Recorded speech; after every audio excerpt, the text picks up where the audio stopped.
على الأفلاك والأرضين والصلاة والسلام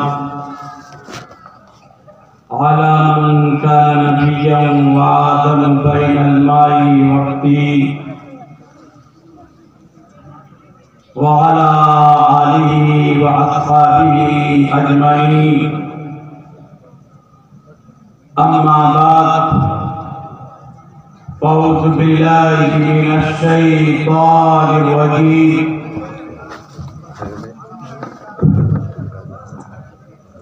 بسم الله الرحمن الرحيم قال الله تبارك وتعالى في القرآن المجيد إن الذين يتلون كتاب الله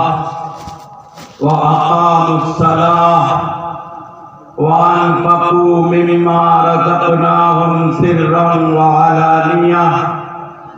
يرجون تجارة لن تبور صدق الله العظيم قال النبي صلى الله عليه وسلم تبرك بالقرآن فإنه كلام الله وخرج منه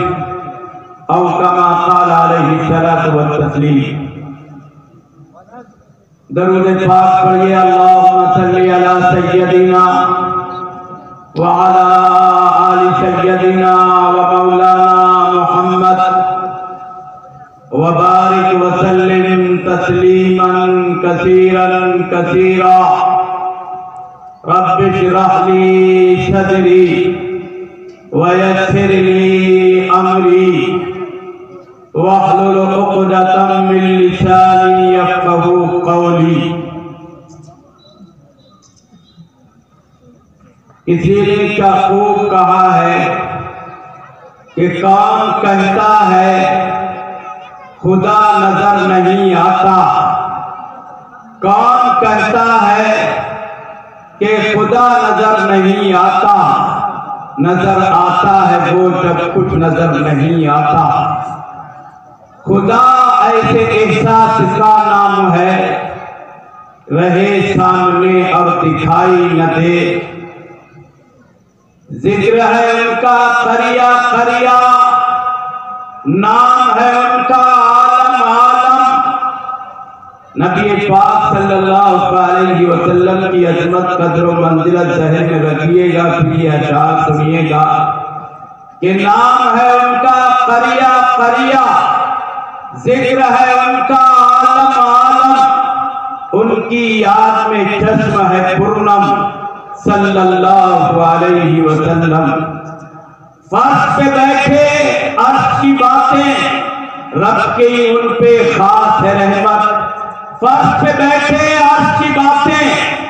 رب کی ان پہ خاص ہے رحمت۔ رحمت عالم رحمت عالم صلی اللہ علیہ وسلم۔ جہاں میں جانے کتنے صاحب ایمان زندہ ہیں، جہاں میں جانے کتنے صاحب ایمان زندہ ہیں، بسا کے دل میں رب کا اپنے وہ فرمان زندہ ہیں۔ جلا کے نسخے قرآن اس کو کیا مٹاؤ گے، ابھی لاکھوں کروڑوں حافظ قرآن زندہ ہیں۔ معزز سامعین کرام، آپ کا یہ جلسہ جلسہ دستار بندی اور اجلاس عام کے نام سے منعقد کیا جا رہا ہے۔ آپ کو معلوم ہے کہ جلسے میں ان حفاظ کی جنہوں نے اللہ کے کلام کو اپنے سینے میں محفوظ کیا ہے اور اللہ کے کلام سے اپنے سینے کو روشن اور منور کیا ہے، ان کے سروں پر دستار فضیلت رکھی جائے گی، ان کا اعزاز و اکرام کیا جائے گا۔ اس لیے میں نے طے کیا ہے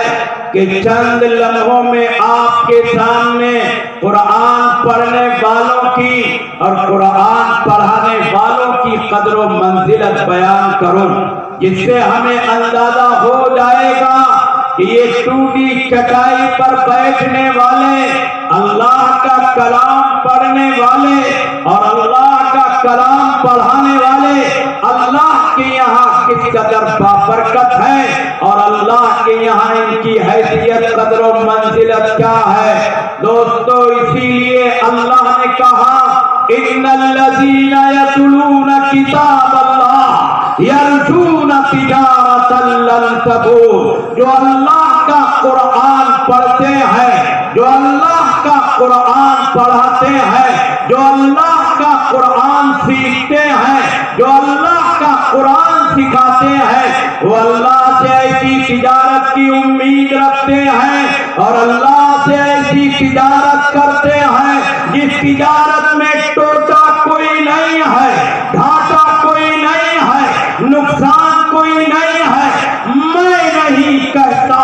رب دو جہاں کہتا ہے، میں نہیں کہتا، خالق ارض و سماوات کہتا ہے، میں نہیں کہتا، عزت اور ذلت کا مالک کہتا ہے، نفع اور نقصان کا خالق و مالک دو ٹوک اعلان کرتا ہے۔ اور کائنات کے انسانوں سنو، میں تمہیں بتاتا ہوں قرآن پڑھنے والے اور قرآن پڑھانے والے میرے یہاں کس قدر قدر و منزلت کے مالک ہے۔ لہذا اللہ نے کہا ان الذین یتلون کتاب اللہ یرجون تجارتا لن تبور، جو اللہ کا قرآن پڑھتے ہیں، اللہ کا قرآن پڑھاتے ہیں، وہ اللہ سے ایسی تجارت کرتے ہیں جس تجارت میں ٹوٹا کوئی نہیں ہے، گھاٹا کوئی نہیں ہے، نقصان کوئی نہیں ہے۔ مجھے تو یہاں تک یاد پڑتا ہے مسلمانوں کہ جب کسی حافظ قرآن کا، قاری قرآن کا، قرآن پڑھنے والے کا اور قرآن سیکھنے والے کا انتقال ہو جاتا ہے، اللہ کے نبی نے کہا، اللہ کے پیغمبر نے کہا، آمنہ کے رکھتے شکر وجہ تخلیق کائنات نے کہا کہ جب کوئی قرآن کا پڑھنے والا اور قرآن کا پڑھانے والا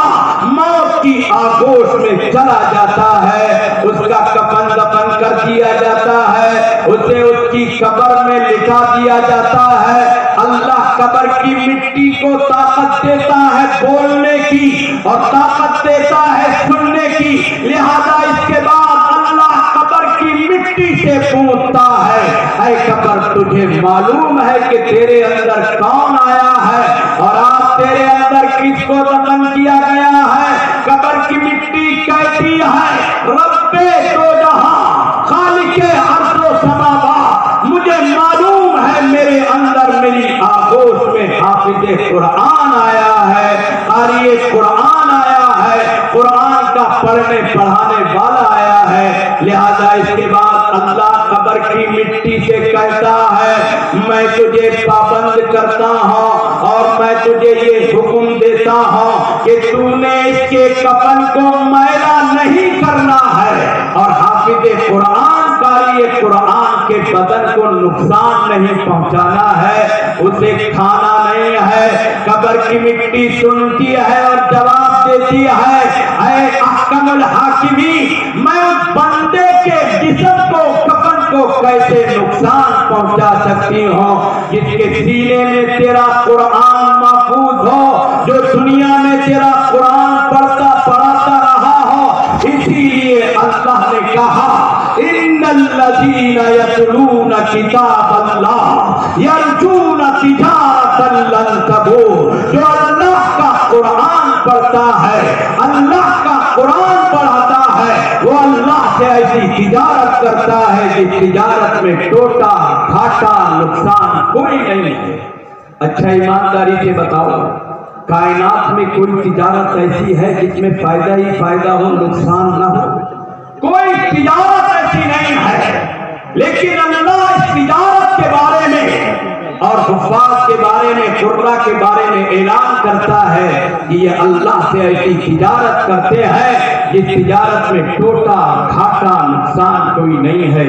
مجھے یاد پڑتا ہے اللہ کے نبی پیغمبر جناب محمد رسول اللہ صلی اللہ علیہ وسلم ارشاد فرماتے ہیں کہ جب قیامت برپا کر دی جائے گی، میدان محشر میں ساری انسانیت کو جمع کر لیا جائے گا، حق جل مجدہ انسانوں کی صفیں بنوائے گا، حفاظ کی صفیں بنا دی جائیں گی، حق جل مجدہ کی بارگاہ میں ایک حافظ قرآن کو حاضر کیا جائے گا، لہذا حافظ قرآن اللہ کی بارگاہ میں پہنچے گا اور اس کے سینے میں جو قرآن تھا اس قرآن کو جسم دیا جائے گا، شکل و صورت دی جائے گی، بولنے سننے کی طاقت دی جائے گی، لہذا وہ قرآن بھی انسانی شکل میں اللہ کی بارگاہ میں حاضر ہوگا۔ اللہ قرآن سے کہے گا بتا تو کیا چاہتا ہے؟ قرآن کہے گا اے رب دو جہاں خالق ارض و سماوات، یہ حافظ قرآن ہے، دنیا میں قرآن پڑھتا رہا ہے، دنیا میں مجھے تلاوت کرتا رہا ہے، میری عزت و توقیر کرتا رہا ہے، رات کی تنہائی میں اور دن کے اجالے میں، رات کے سناٹے میں اور دن کے شور میں اس نے میری تلاوت کیا ہے، اس لیے میں چاہتا ہوں رب دو جہاں خالق ارض و سماوات اس کی عزت و توقیر کی جائے اور اس کی عظمت سارے میدان محشر میں ظاہر کی جائے۔ لہذا اللہ فرشتوں سے کہے گا جنت کا لباس لے کر کے آؤ، فرشتے جنت کا لباس لائیں گے، حافظ قرآن کو پہنا دیا جائے گا، سارا محشر دیکھے گا، ساری انسانیت دیکھے گی کہ حافظ قرآن کا اعزاز و اکرام کیا جا رہا ہے، اسے جنت کا لباس پہنایا جا رہا ہے۔ لہذا اللہ قرآن سے کہے گا اب ٹھیک ہے، اب تو کچھ نہیں کہنا ہے، قرآن پھر کہے گا اے رب دو جہاں، اے خالق ارض و سماوات، میں چاہتا ہوں اس کا اعزاز و اکرام اور کیا جائے، اس کی عزت و تقریب اور کی جائے۔ لہذا اللہ اپنے فرشتوں سے کہے گا بہترین قیمتی تاج لاؤ، تاج لایا جائے گا، میں نہیں کہتا، اللہ کے نبی کہتے ہیں، میں نہیں کہتا، پیغمبر اعظم کہتے ہیں، میں نہیں کہتا، الصادق والامین کہتے ہیں کہ جو تاج لایا جائے گا اس تاج میں موتی ٹکے ہوئے ہوں گے اور ایک موتی اتنا روشن اور قیمتی ہوگا کہ اگر اسے دنیا میں ڈال دیا جائے تو ساری دنیا کی روشنی جو سورج کی بنیاد پر ہوتی ہے وہ مات پڑ جائے اور سورج کی روشنی ہلکی پڑ جائے، وہ تاج لایا جائے گا، اللہ فرشتوں سے کہے گا اسے اڑاؤ، اس کے سر پر تاج رکھو، لہذا حافظ قرآن کے سر پر تاج رکھ دیا جائے گا۔ اللہ پھر قرآن سے کہے گا اب تو تمہاری بات پر عمل ہو گیا، حافظ قرآن کو، قاری قرآن کو عزت و تکریم سے نواز دیا گیا، اب تو کچھ کہنا نہیں چاہتے ہو۔ قرآن پھر کہے گا اے رب دو جہاں، اے خالق ارض و سماوات، میدان محشر برپا ہے، ساری انسانیت جمع ہے، میں چاہتا ہوں کہ جس طرح دنیا میں اس نے میری عزت و توقیر کیا ہے، میری حفاظت کا ذریعہ اور سبب بنا ہے، لہذا اسی طرح اس کا اعزاز و اکرام اور کیا جائے۔ فرشتوں سے اللہ کہے گا اعلان کرو کہ اس کو بغیر حساب و کتاب کے جنت میں داخل کیا جائے گا۔ لہذا فرشتے میدان محشر میں اعلان کریں گے کہ یہ حفاظ اللہ کے حکم کی بنیاد پر، اللہ کے فضل کی بنیاد پر، اللہ کے کرم کی بنیاد پر آج بغیر حساب و کتاب کے جنت میں داخل کیے جائیں گے۔ اور مسلمانوں اتنا ہی نہیں بلکہ آگے اللہ کہے گا میں اعلان کرتا ہوں اپنی رضامندی کا، میں اعلان کرتا ہوں اپنی خوشنودی کا کہ میں ان سے راضی ہوں، میں ان سے خوش ہوں۔ مسلمانوں جسے اللہ کی رضا مل جائے اس کی کامیابی میں، بلندی میں کیا شک ہو سکتا ہے؟ اسی لیے اللہ نے کہا ان الذین یتلون کتاب اللہ یرجون تجارتا لن تبور، جو اللہ کا قرآن پڑھتا ہے، اللہ کا قرآن پڑھاتا ہے، وہ اللہ سے میں ایسی تجارت کرتا ہے جس تجارت میں ٹوٹا کوئی نہیں ہے، گھاٹا کوئی نہیں ہے، نقصان کوئی نہیں ہے۔ مسلمانوں، ہم نے قرآن کی اہمیت کو، قدر و منزلت کو سمجھا ہی نہیں ہے، ورنہ حقیقت تو یہ ہے جس کا سینہ قرآن کے روشنی سے منور ہو جائے، مجھے اس کی بلندی میں کوئی شک اور شبہ نہیں ہے، اس لیے کہ جس کے سینے میں قرآن آئے گا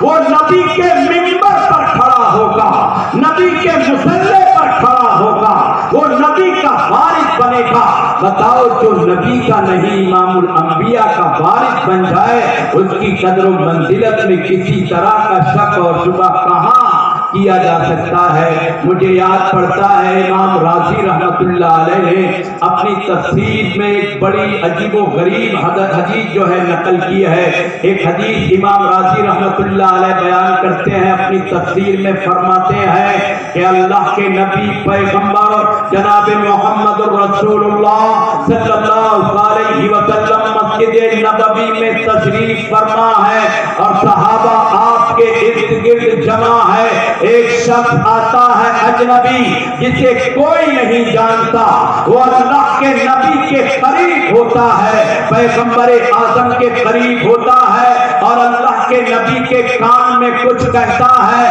اور واپس چلا جاتا ہے۔ اللہ کے نبی پیغمبر جناب محمد رسول اللہ صلی اللہ علیہ وسلم اپنے ایک شہیدے کو، صحابی کو بلاتے ہیں اور اس سے پوچھتے ہیں تمہیں معلوم ہے کہ یہ آنے والا کون تھا اور میرے کان میں کیا کہہ رہا تھا؟ صحابی تڑپ کر کے کہتے ہیں، نبی کے عشق میں ڈوب کر کے کہتے ہیں، نبی کی عظمت قدر و منزلت مد نظر رکھتے ہوئے کہتے ہیں، یا نبی اللہ، یا رسول اللہ، مجھے کیا معلوم آنے والا کون تھا اور آپ سے کیا کہہ کر کے گیا ہے؟ اللہ کے نبی نے کہا میں تجھے بتاتا ہوں کہ یہ آنے والا ملک الموت تھا، موت کا فرشتہ تھا، تیری روح قبض کرنے آیا تھا، مجھ سے کہہ کر کے گیا ہے کہ اس کی زندگی کے چند لمحے باقی ہیں، تھوڑا سا وقت باقی ہے، ابھی دوبارہ آپ کی مجلس میں آ جاؤں گا اور آپ کے شہیدے کی، صحابی کی روح قبض کر کے لے جاؤں گا۔ مسلمانوں، ہمیں پتہ چل جائے کہ ہماری موت میں تھوڑا سا وقت باقی ہے، ہم کیا کریں گے؟ گھر دوڑیں گے، دوستوں احباب کو جمع کریں گے،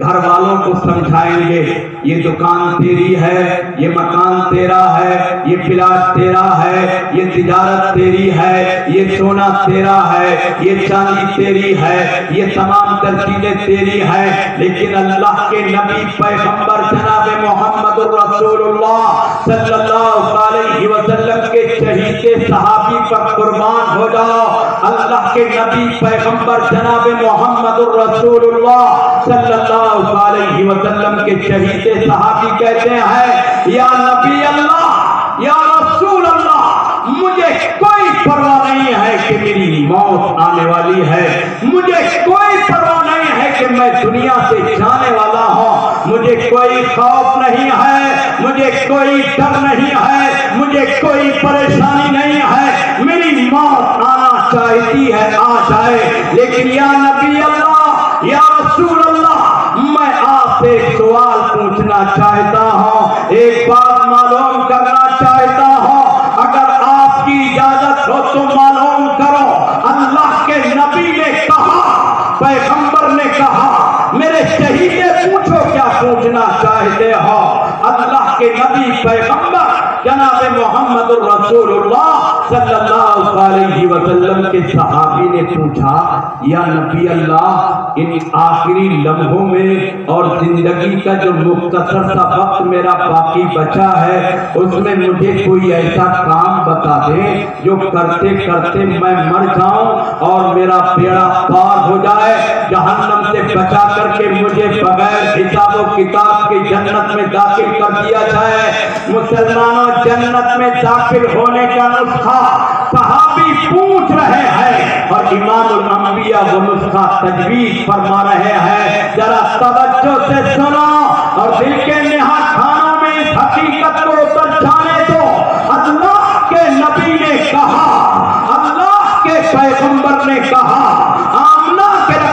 دیگر وجہ تخلیق کے کائنات نے کہا اے میرے شہیدے اگر وہ کام معلوم کرنا چاہتے ہو کہ جس کے کرتے کرتے تمہیں موت آئے اور اس کی بنیاد پر تم جہنم سے بچا کر کے ہمیشہ ہمیشہ کی جنت میں داخل کر دیے جاؤ تو سنو قرآن پڑھنے میں لگ جاؤ، قرآن کی تلاوت میں لگ جاؤ، قرآن پڑھتے پڑھتے اور قرآن کی تلاوت کرتے کرتے اور قرآن کی قرات کرتے کرتے اگر تمہاری موت آئے گی اللہ تمہیں جہنم سے بچائے گا اور بغیر حساب و کتاب کے جنت میں داخل کرے گا۔ اس لیے اللہ نے کہا ان الذین یتلون کتاب اللہ یرجون تجارتا لن تبور، جو اللہ کا قرآن پڑھتا ہے اور اللہ کا قرآن پڑھاتا ہے وہ اللہ سے ایسی تجارت کرتا ہے جس تجارت میں ٹوٹا کوئی نہیں ہے، گھاٹا کوئی نہیں ہے، نقصان کوئی نہیں ہے۔ مسلمانوں وقت بہت تیزی سے دوڑ رہا ہے، چند لمحے اور گفتگو کر کے اپنی بات کو اختتام پذیر کر دینا چاہتا ہوں۔ مسلمانوں ذرا توجہ سے سنو کہ جس کے سینے میں قرآن محفوظ ہے اللہ کے یہاں اس کی کیا قدر و منزلت ہے۔ میں نہیں کہتا، مولانا پیر ذوالفقار صاحب دامت برکاتہم اپنے مکتوبات میں تحریر کرتے ہیں۔ کون ہے مولانا پیر ذوالفقار صاحب دامت برکاتہم؟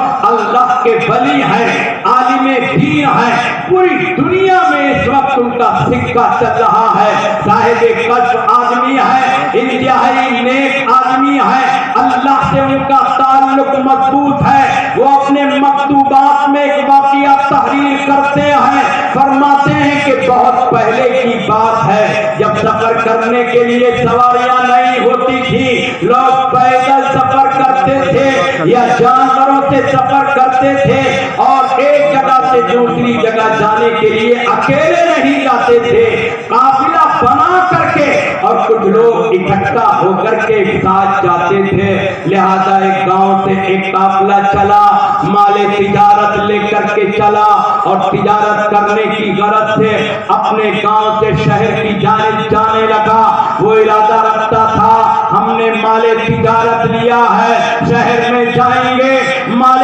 تجارت بیچ دیں گے اور پیسے لے کر کے اپنے گاؤں میں واپس آ جائیں گے۔ لیکن ابھی درمیان میں پہنچے تھے کہ قافلے میں سے ایک شخص بیمار ہو گیا اور اتنا بیمار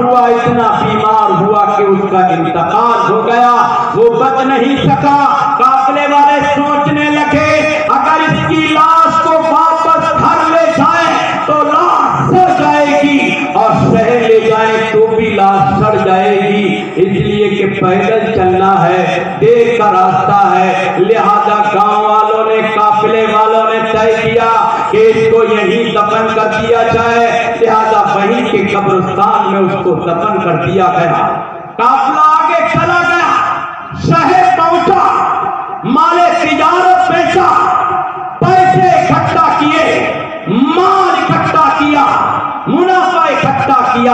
اور واپس اپنے گھر اپنے گاؤں میں آ گئے۔ لہذا جس کا انتقال ہوا تھا اس کے سارے گھر والے قافلے والوں کے پاس آ گئے اور کسی نے کہا میرا شوہر کہاں ہے، کسی نے کہا میرا بھائی کہاں ہے، کسی نے کہا میرا لگتے جگر نور نظر کہاں ہے اور کسی نے کہا میرا باپ، ہمارا باپ کہاں ہے۔ قافلے والوں نے رو کر کے کہا ان کا راستے میں انتقال ہو گیا تھا، لاش ہم یہاں لاتے تب بھی سڑتی اور وہاں لے جاتے جہاں ہم جا رہے تھے تب بھی سڑتی، اس لیے ہم نے مشورے سے طے کیا کہ اس کو یہیں دفن کر دیا جائے، لہذا جہاں اس کا انتقال ہوا تھا ہم نے وہیں اس کو دفن کر دیا ہے۔ بات آئی گئی ہو گئی، لیکن مسلمانوں اللہ کا نظام دیکھو، اللہ کی قدرت دیکھو، اللہ یہ سارا نظام متحرک کر رہا ہے، چلا رہا ہے، اس لیے تاکہ دنیا والے سمجھیں کہ صاحب قرآن کی اور قرآن پڑھنے پڑھانے والوں کی اور قرآن کو سینے میں محفوظ کرنے کرانے والوں کی اہمیت کیا ہے۔ لہذا جب اس کا انتقال ہوا، اس کا ایک لڑکا 10 سال کا تھا،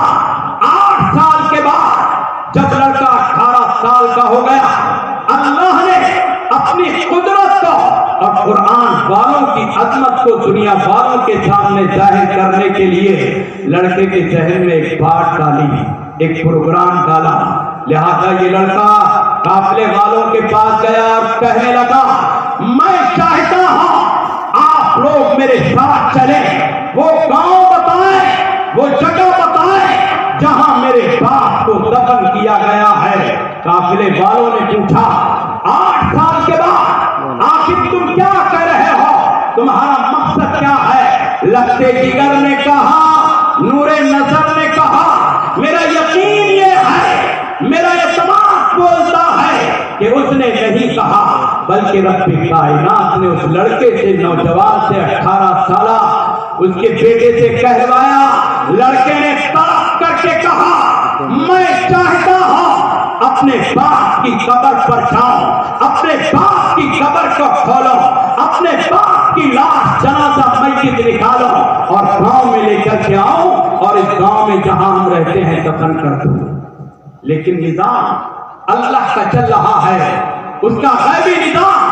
حرکت میں آ چکا ہے، اب اسے کوئی چیلنج نہیں کر سکتا، اسے کوئی تبدیل نہیں کر سکتا۔ قافلے کے لوگ جو زندہ تھے وہ کہنے لگے، ہم تیرے ساتھ چلیں گے، میرا ایمان یہ ہے، میرا اعتماد یہ ہے کہ وہ جا نہیں رہے ہیں بلکہ اللہ ان سے یہ کام لے رہا ہے، انہیں بھیج رہا ہے۔ لہذا لڑکے کو لے کر کے قافلے والے اس گاؤں میں پہنچ گئے، باپ کی قبر پر پہنچے، مٹی ہٹائی گئی، 8 سال ہو چکے ہیں، تختے ہٹائے گئے۔ میں نہیں کہتا، اللہ کا ولی کہتا ہے، میں نہیں کہتا، قرآن کا دیوانہ کہتا ہے، میں نہیں کہتا۔ آقا مدنی محمد عربی صلی اللہ علیہ وسلم کا عاشق اور آپ سے محبت کرنے والا اللہ کا ولی مولانا پیر ذوالفقار صاحب دامت برکاتہم تحریر فرماتے ہیں، قبر کھولی، مٹی ہٹائی، تختے ہٹائے، دیکھنے والوں نے دیکھا،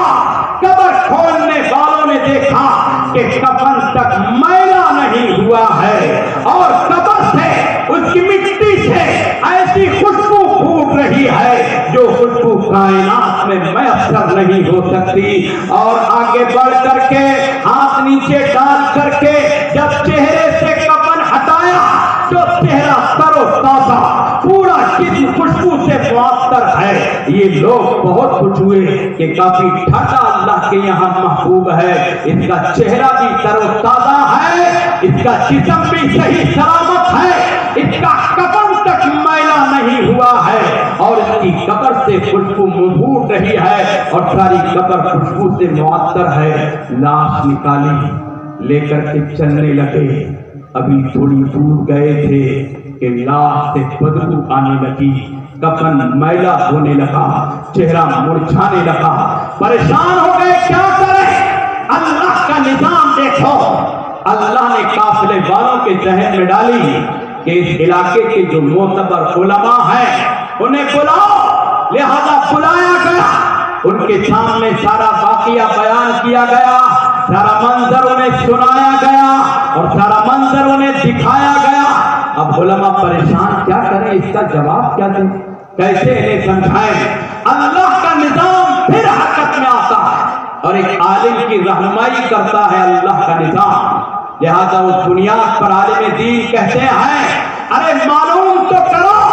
اس کے برابر میں قبر کس کی ہے، اس کے برابر میں دفن کیا گیا ہے۔ گاؤں والوں آ گئے تھے، بھیڑ اکٹھی ہو گئی، گاؤں والوں نے قبر دیکھی اور قبر دیکھ کر کے کہا کہ اس کے برابر میں حافظ قرآن کو، قاری قرآن کو دفن کیا گیا ہے۔ مسلمانوں ذرا توجہ سے سنو، جس کے برابر میں حافظ قرآن کو، قاری قرآن کو دفن کر دیا جائے، اللہ اس کی قبر کو خوشبو سے معطر کر دے، اس کے چہرے کو گل و گلزار بنا دے اور اس کے کفن تک کو میلا نہ ہونے دے، تو پھر سمجھو حافظ قرآن کی کیا قدر و منزلت ہوگی۔ اس لیے اللہ نے کہا، ان الذین یتلون کتاب اللہ یرجون تجارتا لن تبور، جو اللہ کا قرآن پڑھتا ہے، اللہ کا قرآن پڑھاتا ہے، وہ اللہ سے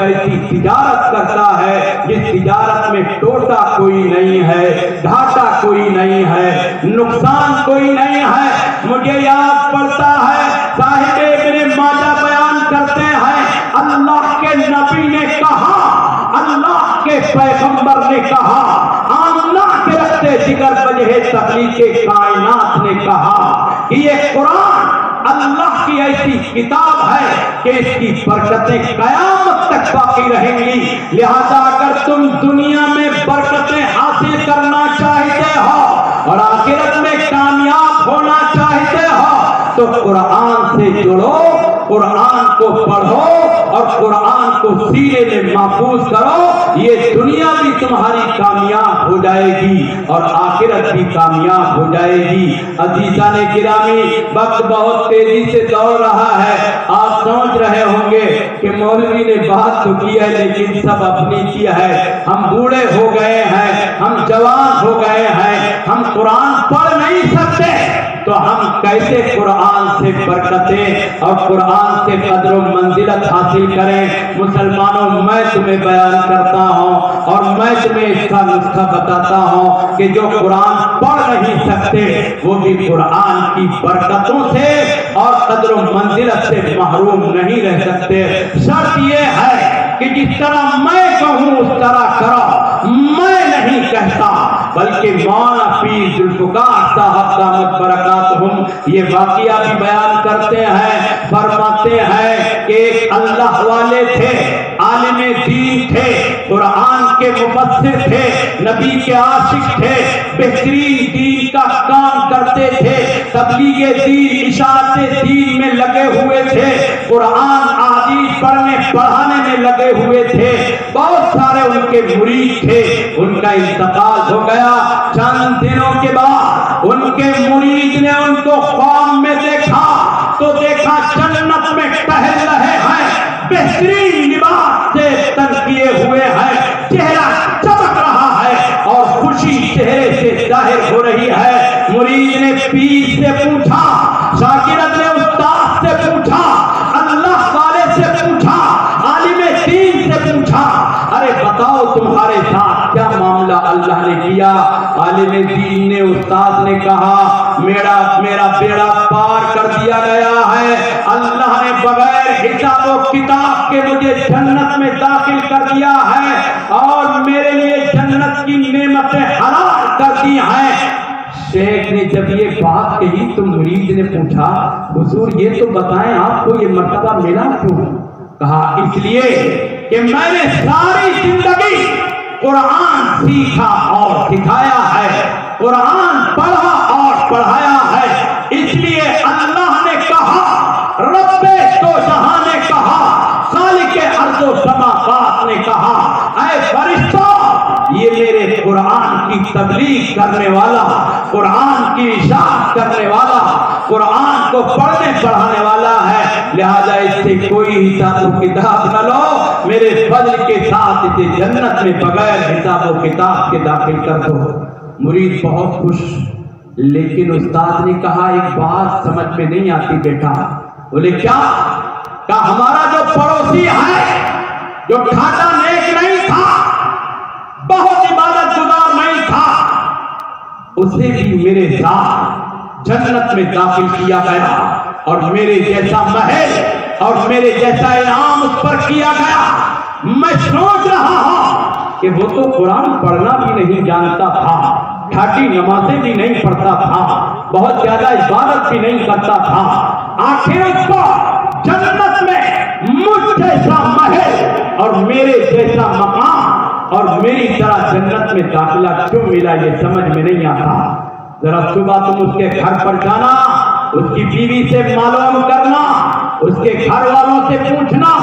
آخر کون سا کام اور کون سا عمل وہ ایسا کرتا تھا جس کی بنیاد پر اللہ نے اسے میرے ساتھ میری طرح انعام و اکرام سے نواز کر کے جنت میں داخل کر دیا ہے۔ ختم ہو گیا، صبح ہوئی، مرید اٹھے، نماز وغیرہ سے فارغ ہوئے اور پہنچ گئے پڑوسی کے مکان پر، دروازہ کھٹکھٹایا، آواز لگائی، اندر سے 60 سال کی بوڑھی عورت آئی اور اس نے آ کر کے کہا تم کون ہو، کیوں آئے ہو؟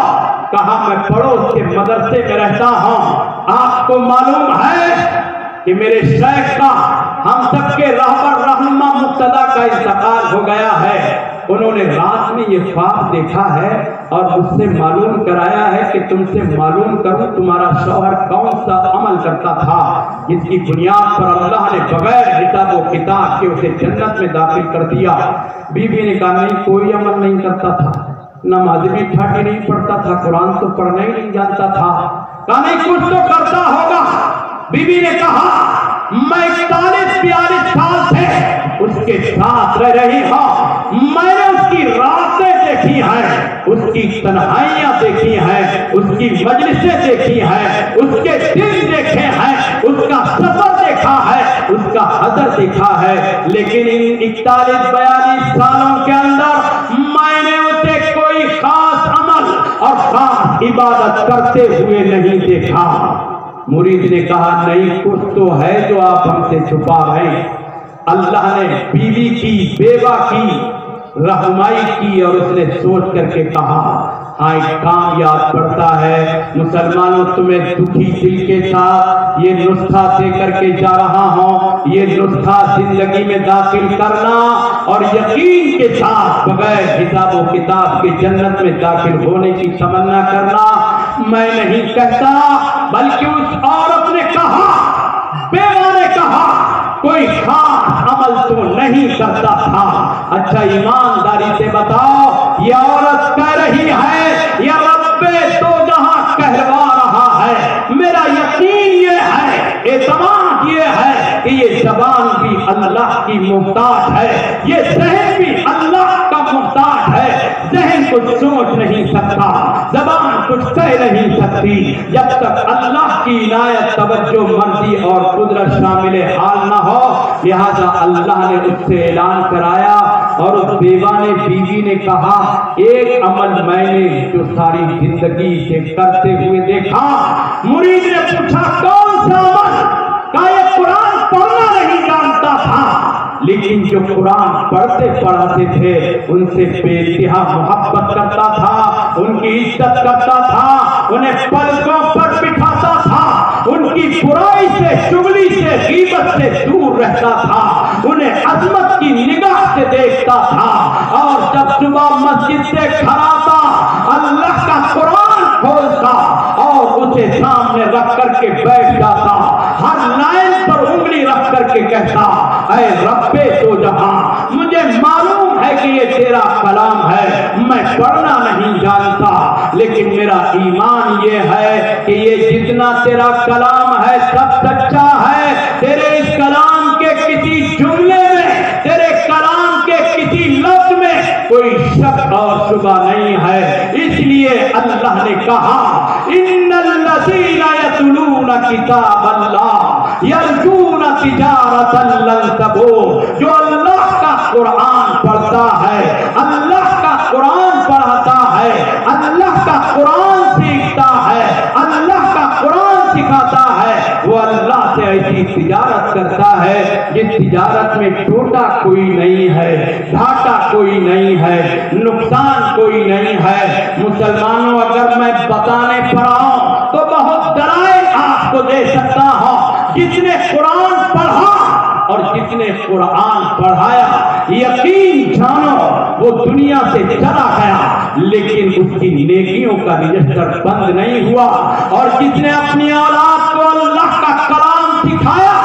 اللہ کا کلام پڑھایا، وہ دنیا سے چلا گیا لیکن اس کی قبر پر جو قرآن پڑھ کر کے اس کے بیٹے نے ایصال ثواب کیا، اس سے اس کے درجات میں بلندی ہوئی۔ اس لیے مسلمانوں اچھی طرح سمجھو، یہ قرآن اللہ کی کتاب ہے، اللہ کا کلام ہے۔ میرا ماننا تو یہ ہے کہ اگر ایک ترازو بنایا جائے اور اس ترازو کے دو پڑلے ہوں، ایک پڑلے میں کائنات کی ساری کتابیں رکھی جائیں اور دوسرے پڑلے میں قرآن کا مختصر سا حصہ رکھ دیا جائے، مجھے قسم ہے پیدا کرنے والے کی وہی پڑلا چھکے گا جس میں قرآن کا مختصر سا ٹکڑا اور مختصر سی صورت رکھی ہوئی ہے۔ آخری بات سنا کر کے اپنی بات کو اختتام پذیر کرتا ہوں۔ مسلمانوں ذرا توجہ سے سنو،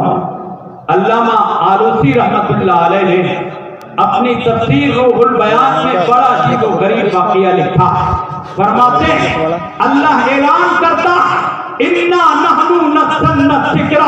وَإِنَّا لَهُ لَحَافِظُونَ کہ ہم نے قرآن کو اتارا ہے اور ہم ہی قرآن کی حفاظت کرنے والے ہیں. آگے لکھتے ہیں کہ قرآن کی حفاظت کے لیے اللہ اپنے بندوں میں سے چند بندوں کو چنتا ہے،